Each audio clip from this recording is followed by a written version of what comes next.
Hi everyone, আজকে আমি তোমাদের সঙ্গে একটা ডিআইওয়াই হেয়ার অয়েলের রেসিপি শেয়ার করব। তো তার জন্য এখানে লাগবে একটা প্যারাশুট কোকোনাট অয়েল, এখানে ওই 600 ml মতো আছে, আর লাগবে একটা ক্যাস্টর অয়েল।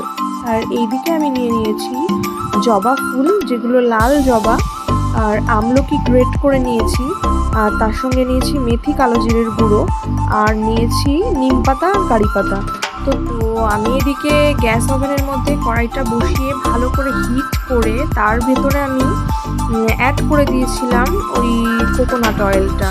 তো দিয়ে আমি ভালো করে গ্যাসের ফ্লেমটা বাড়িয়ে গরম করে নিয়েছিলাম। তারপরে আমি গ্যাসটাকে কমিয়ে তারপরে আমি একে একে সব ইনগ্রিডিয়েন্টসগুলো ওর মধ্যে অ্যাড করে দিয়েছিলাম। তো সমস্ত ইনগ্রিডিয়েন্টসগুলো অ্যাড করার সময় গ্যাসের ফ্লেমটাকে লোই রাখতে হবে, না হলে অতিরিক্ত হিট হয়ে গেলে আবার জিনিসটা উতরে যেতে পারে।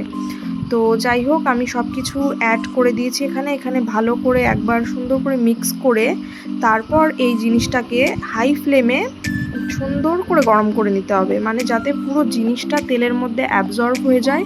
এবং খেয়াল রাখতে হবে যে জিনিসগুলো যাতে ভালো করে ভাজা হয়ে যায়। তো এখানে জবা ফুলের কালারগুলো আস্তে আস্তে চেঞ্জ হবে, নিম পাতা কারি পাতাগুলো পুরো চিপসের মতন একদম কুড়মুড়ে হয়ে যাবে, মানে ভাজা হবে পুরো জিনিসটা। আর আস্তে আস্তে এদিকে তেলের কালারটাও চেঞ্জ হবে। তো এইদিকে আমার হয়ে গেছে পুরো জিনিসটা। আর আমি এখানে গ্যাসের ফ্লেমটা অফ করে কিছুক্ষণ ঠান্ডা হতে রেখেছিলাম।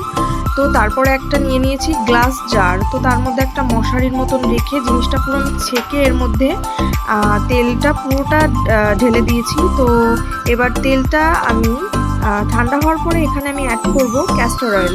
তো এখানে মোটামুটি ওই 3 মুটকি মতন ক্যাস্টর অয়েল অ্যাড করলেই হয়ে যাবে, যেহেতু ক্যাস্টর অয়েলটা একটু আঠালো ধরনের হয়, তার জন্য 3 মুটকি মতন এনাফ এতটা তেলের জন্য। তো আমি ভালো করে জিনিসটা এর মধ্যে দিয়ে চামচ দিয়ে সুন্দর করে মিক্স করে নিয়েছি যাতে ভালোভাবে মিশে যায়। আর এই হেয়ার অয়েলের প্রচুর বেনিফিটস রয়েছে, তো তোমরা একবার হলেও এইভাবে ট্রাই করো, খুব উপকার পাবে। তো আমার ভিডিওটা কেমন লাগলো জানিও।